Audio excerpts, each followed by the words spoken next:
Sarap ng niluto ko diyan, guys, oh. Yung ano, yung tawag dito alimango. Kasi kinuha ko 'yan sa ano, binili ko 'yan, guys, sa ano, Binili ko 'yan, guys, sa ano, doon sa may Dampalit, Malabon. So, ayan. So ngayon, mga katokat, pagkatapos nitong aking pagbibihis, pupunta na naman ako, guys, ano, sa Banawe. Nagbabaka sakali na naman ako, guys, na kumita para kahit papaano naman meron naman tayong pang-araw-araw na gastusin. Yung dating katokad na ang haba ng buhok. Ayan.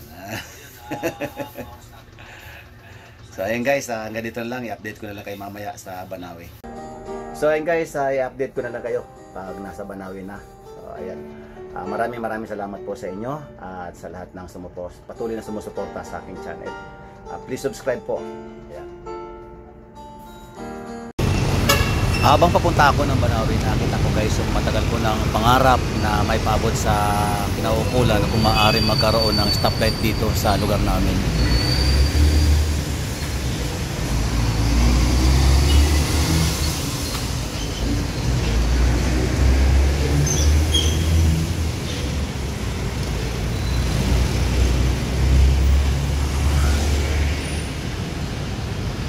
Dito, mga katokad friends, sa lugar ng Caliraya at ng G. Araneta, dito papasok sa may Hunters. Sa ilalim mismo ng Skyway, guys, ay wala kayong makikita na stoplight dito.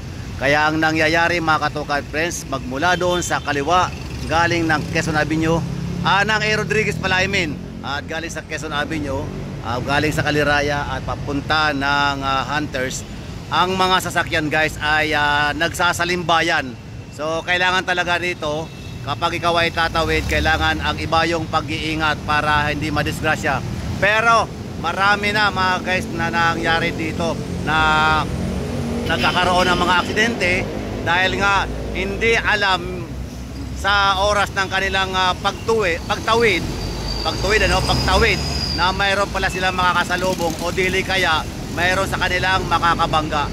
Sa lugar na to, talagang paliksihan ng mata, magalingan na lang ng pag-exit dito kung saan makakapasok o makakalabas. So ayan, guys, tingnan ninyo ang daloy ng mga sasakyan. Mayroong papunta doon sa Caliraya at may papunta sa Quezon Avenue, may papunta ng A. Rodriguez. Ayan. Ayan. Di ba? Ayan ang lagi kong napapansin dito, mga katokad friends. Siyempre ako, napunta na rin ako dito. Dito na rin ako nakatira. Pag dumadaan ako, mga katokad friends, dito talagang sobrang ingat ko talaga na makatawid dito para hindi ako mabangga, guys. Ayan. Kailan kaya magkakaroon ng stoplight dito, mga katokad friends, para maingatan ang mga motorista sa lugar na to? Masarap kaya, mga katokad friends, na makita na may stoplight dito sa bandang sa bandang kaliwa, sa bandang kanan. O kaya dito, kaya papasok kaya dito sa may Hunters, napakaganda kaya para maingatan naman yung mga motorista dito.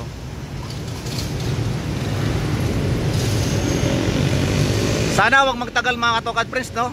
Sana sa patuloy na pag-request ni katokad sa ganitong sitwasyon, naway mapanood ng mga kinaukulan na dapat na magbigay ng tulong sa lahat-lahat ng mga Pilipino na kung saan nandito nakatira sa ating bayan, na hindi naman dapat na maaksidente.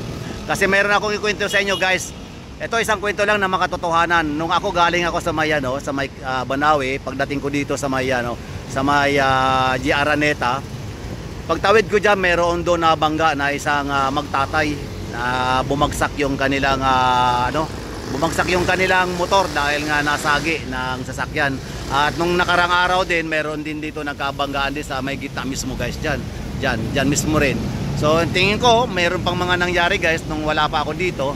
Pero dalawang aksidente na ako na nakita ko dyan, guys.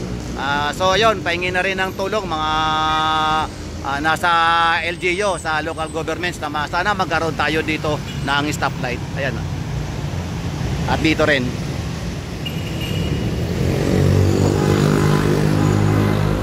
Few moments later. So guys, magandang pangitain to kasi maganda yung panahon ngayon. Rito tayo ngayon guys.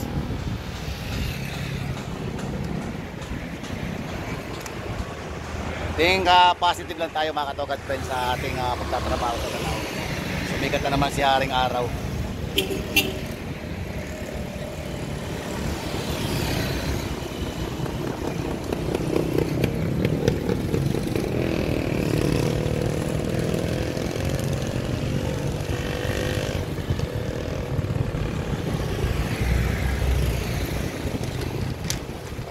Time check tayo katogad friends. Alas 11 na ng tanghali. Patanghali na naman mga katogad. Kakain na naman tayo ng pananghalian.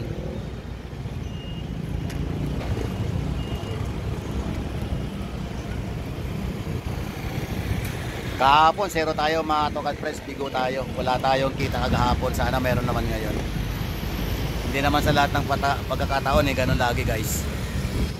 So meron din na tinatawag na lucky day. At ito yung araw na yun mga katogad friends.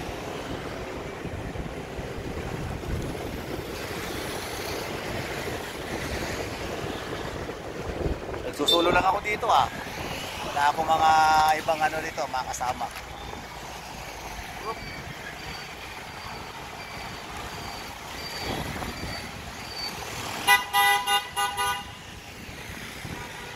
Oh, sarap.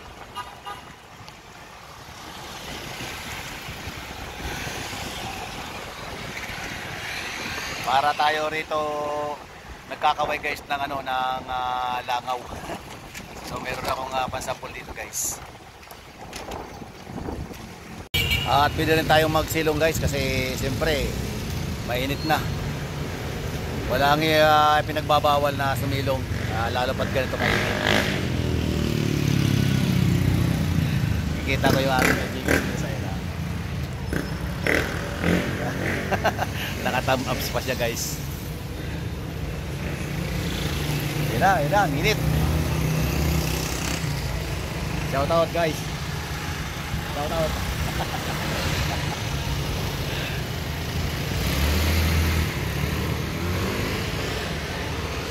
Kagahapon, ang lakas ng ulan talaga guys. Kaya hindi ako nakapagtrabaho.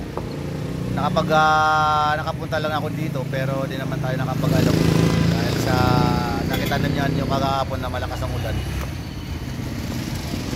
So sana guys hindi na umulan sa araw na to at makapag-concentrate tayo sa ating trabaho.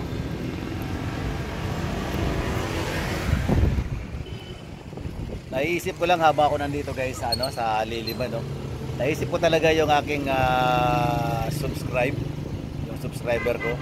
Kailan ko kaya mararanasan guys yung yung makuha ko yung 1,000 subscriber. Talagang ngayon pa lang pag iniisip ko mga katogad friends parang kinikilig na ako Kasi 1,000 yun Dahil siyempre pag dumating yung time na yon, mayroon kasunog 1,500. Kasunod 2,000 hanggang maging 10,000 guys. Nangarap tayo guys na marating yung ganong subscribe. Boss, hanap!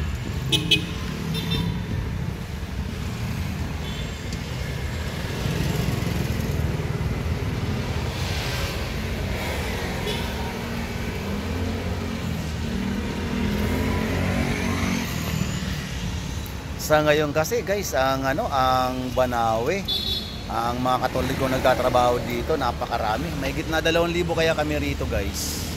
Napakarami na agawan na ng customer dito. Kaya nga nagpapasalamat din ako mga katogad friends kasi dahil mayroon tayong mga matagal ng customer at siyempre mayroon tayong number sa kanila, lagi tayong natatawagan, mayroon tayong nagagawa kahit papaano. Kaya inaalagaan ko yung aking mga customer guys. Hindi ko talaga yan tinataga. Hindi ko talaga sila binibigyan ng mataas na presyo para kahit papaano hindi naman madala sa sa akin, hindi madala.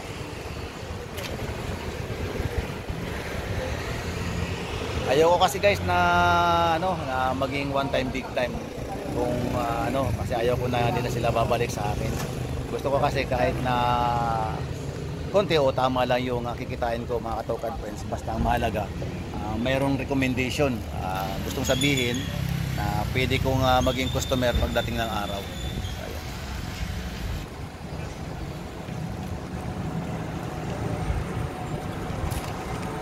Boss, hanap. Kala ko customer mo eh. Pinapanusunod mo na eh.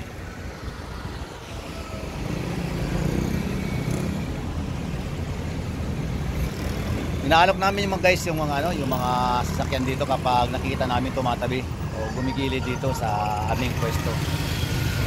Yan lang yung paraan para malok namin.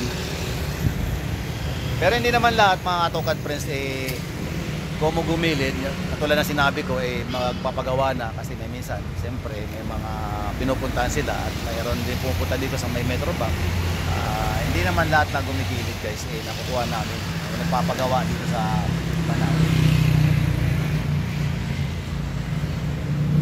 Ang oras natin mga katokad friends,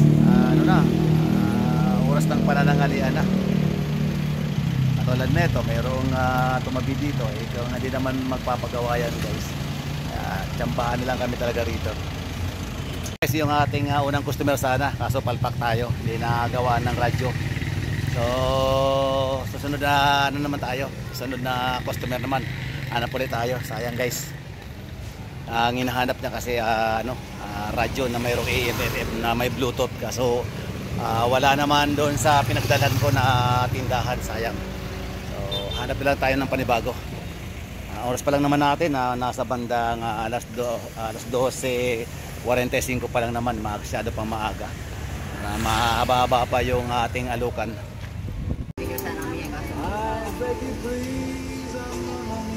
Ito ang ating in order guys, isang kanin at wow, sarap guys nang ibinigay sa akin ni Bunso. Isang hita guys na ginataang manok. So ayan guys, sasamahan nyo ako sa pagkain ngayong tanghali kasi hindi natin matiis. Nagantay tayo ng customer kanina, hindi naman pala makukuha. So kain muna natin. Shoutout ka. Shoutout. Kanina shoutout. So ayan guys, nandito ako ngayon sa may tindahan, sa may karinderya. Ayan, si Bunso. So shoutout kay Bunso, shoutout sa kanyang pamangkin at kay Agnes. Ayan may ang pinakamagandang nanay sa balat ng lupa. Shoutout sa inyo.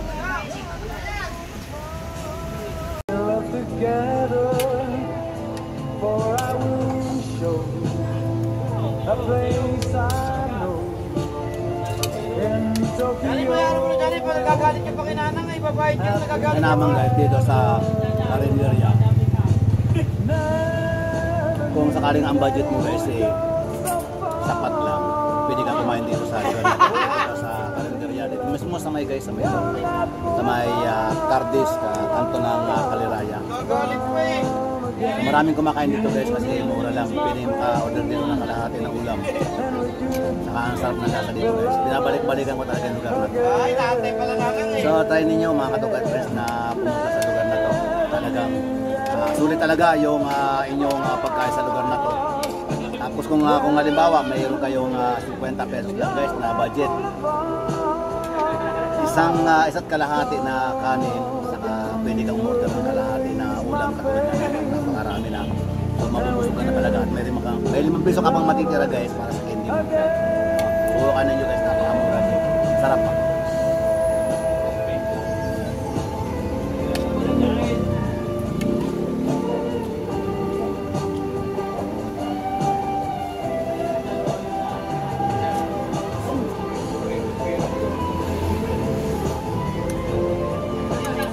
Mahatak pa guys yung yung balat ng sarap.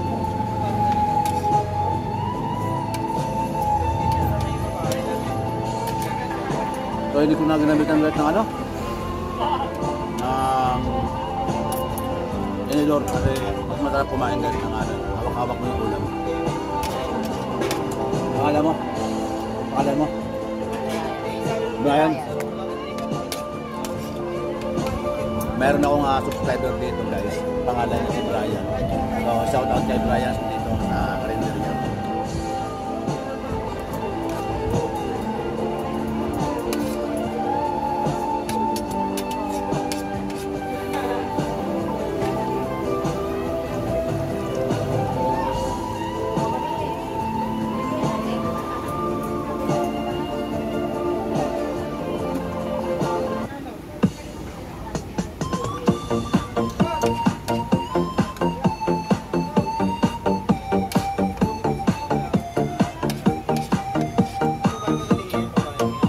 sigurado mga katukan friends makaka-copyright tayo. 100% yan kasi ano, mayroon tayong sound. So, pinagbabawal yan ni YouTube. Pero masarap kasi guys na kumakain ng may sound. Bahala naman copyright guys.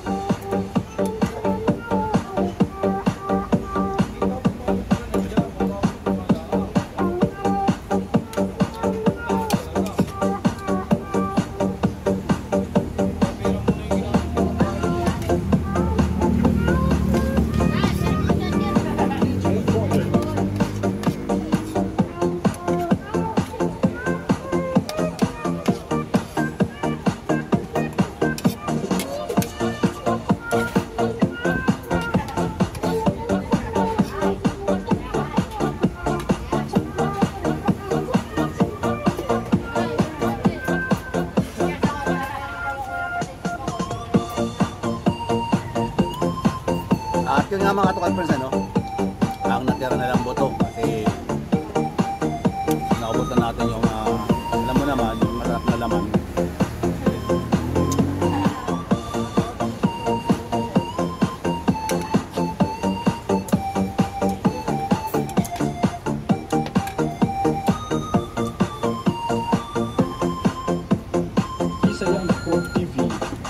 Tapos na tayo mga katukan friends kumain. Shoutout sa lahat ng kumakain ngayon. Ang oras natin mga katukan friends, check time tayo. Alas 12 na ng tanghali. Kaya sa lahat ng mga nananangalian ngayon, ayun, sa lahat ng mga kapanood, shoutout po sa inyong lahat.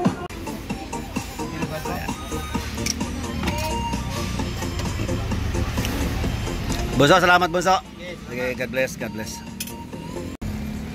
Ganun lang mga katukan friends yung ating pagkain sa sa pananghalian, laging isang order lang kasi hindi na kinakaya guys ng ating ng aking tiyan, papagsat kalahati.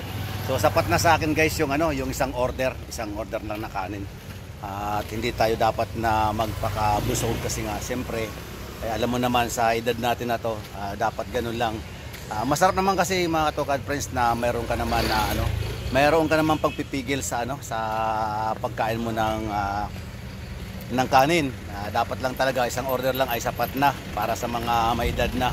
Pero kung sakali man na bata ka pa, kung gusto mo ng mga 2-3 order, pwede naman yun guys. Pero yun nga sa amin na medyo may edad na kami at hindi naman namin kailangan na magpakabundat para ma-high blood. Kasi alam mo ba yung na yan, pag kumain ka ng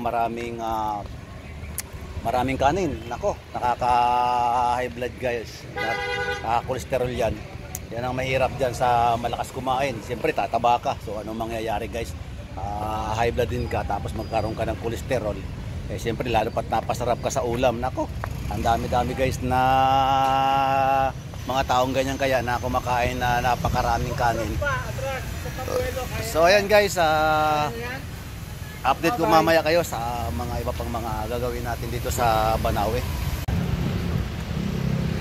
Ang oras natin mga katukan ay pasado na alas 3:15 at bigo na naman tayo sa araw na to. Pero mayroong araw pa rin na susunod. So ayun, ang ganito lang mga katukan ang ating video. God bless you all. Bye bye. Peace.